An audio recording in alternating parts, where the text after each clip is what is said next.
সকাল থেকে আজকে আমরা এখানে আছি। আমাদের এই শ্যামলী ট্রাভেলস থেকে টোটাল 30 সিটের একটা গাড়ি, এখানে টোটাল 26 জন যাত্রীকে আমাদের 26,000 টাকার উপরে ফেরত দেওয়া হয়েছে আনুমানিক। তো সেই টাকাটা যাত্রী যাবে সবাই অনেক সন্তুষ্ট। আমাদের কার্যক্রম এটা হচ্ছে 12 তারিখ থেকে আমরা কার্যক্রম চলমান রেখেছি। আজকে 15 তারিখ ঈদের মানে স্বাভাবিক ছুটি শেষ হয়ে গেছে, তারপরে এই কার্যক্রম চলমান আছে।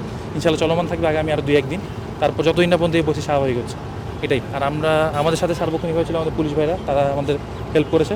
তাদের সবাই মিলে আমরা এই কাজগুলো করতে পেরেছি। আমাদের আইনি ব্যবস্থা কি নিয়েছে? আইনি ব্যবস্থা যে সমস্ত গাড়িতে মানে অতিরিক্ত ভাড়া যে সমস্ত গাড়িতে নেওয়া হয়েছে, সমস্ত গাড়িতে হচ্ছে আপনার এক্সট্রা ফেয়ার নেওয়ার জন্য যে মামলা দেওয়া হবে 3,000 টাকা, সেটা প্রত্যেকটা গাড়িতে দেওয়া হচ্ছে। এছাড়াও যে সমস্ত গাড়িতে কাগজপত্রের সমস্যা রয়েছে, সেই সমস্ত গাড়িতে কাগজপত্র রিলেটেড যে সমস্যা, ফিটনেস বা লাইসেন্স রিলেটেড যদি কোনো সমস্যা থেকে থাকে, ওগুলো হচ্ছে জব্দ করে মামলা দেওয়া হচ্ছে। এছাড়া একটু আগে আপনারা দেখেছেন একটা গাড়িকে ডাম্পিংয়ে পাঠানো হয়েছে তার কাগজপত্র ঠিক না থাকার কারণে। আহাদ এন্টারপ্রাইজ নামে একটা গাড়ি, সেখানে হচ্ছে ওই গাড়িটা আমরা পুলিশের সহায়তায় র্যাগের মাধ্যমে ডাম্পিংয়ে পাঠিয়েছি।